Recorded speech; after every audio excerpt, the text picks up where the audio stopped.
Salut les amis, j'espère que vous allez bien. Dans la vidéo de la semaine, je vais vous expliquer un setup où votre source principale va être placée non pas devant, mais derrière votre modèle. Ce setup va être composé de deux sources. La première sera la source donc principale qui va être placée derrière votre modèle. Prenez votre plus grand modeleur, pour ma part c'est une softbox d'1,80 m, que vous placez légèrement en arrière de votre modèle et que vous orientez vers elle. Pour utiliser la lumière la plus douce possible, vous la reculez juste à l'extérieur, comme ça vous utilisez la lumière la plus douce qui sort de votre modeleur. Comme la source est située derrière, forcément son visage va être un peu dans l'ombre. Pour qu'il ne soit pas trop dans l'ombre, vous allez placer un réflecteur blanc à l'opposé de votre source. Pour ma part, j'ai utilisé des vis-flat blancs parce que j'en ai. Si vous avez n'importe quel réflecteur blanc, alors je dis blanc parce que c'est plus doux que l'argenté. Si vous mettez de l'argenté, le retour va être un petit peu plus fort et je trouve que ça manque un chouïa de douceur, donc j'ai utilisé un côté blanc. Donc ce côté blanc va renvoyer un tout petit peu de lumière vers votre modèle de façon à éclairer légèrement et subtilement son visage, mais à ne pas casser l'ambiance de la photo. La deuxième source lumineuse va être un flash avec un réflecteur standard et un grid de façon qui est orienté sur le fond, de façon à la séparer du fond et à donner plus de profondeur à votre photo. En parlant du modèle, il s'agit toujours de Muriel, dont vous trouverez l'Instagram en dessous de cette vidéo et que je vous encourage toujours à aller suivre parce que c'est une super modèle et, comme je vous l'ai dit et je vous le répète, elle a fait plus de 2h30 de voyage pour venir au studio. Je vous passe maintenant la petite vidéo du setup lumineux, comme ça vous pourrez bien le visualiser et bien le comprendre. Ensuite, vous verrez les vidéos qu'on a réalisées pendant la prise de vue et enfin les photos finales.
vous venez de voir une partie des photos qu'on a réalisées durant cette prise de vue.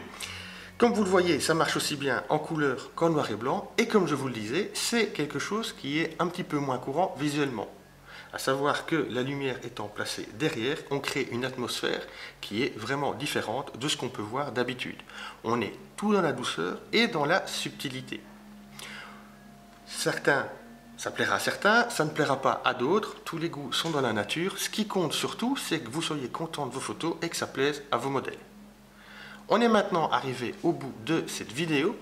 Si ça vous a plu, n'hésitez pas à vous abonner à la chaîne, ça me fait toujours super plaisir. Je vous rappelle aussi d'aller vous abonner à Muriel. Pareil, elle le mérite amplement. Si vous avez des questions, n'hésitez pas à me les poser. Si cette vidéo vous a inspiré et que vous avez essayé de reproduire ce style de setup, pareil, partagez-moi vos résultats. Ça me fait toujours plaisir de voir ce que vous faites comme travail. Pour cette semaine, on est arrivé au bout. Amusez-vous bien avec votre appareil toute cette semaine et à la semaine prochaine. Ciao!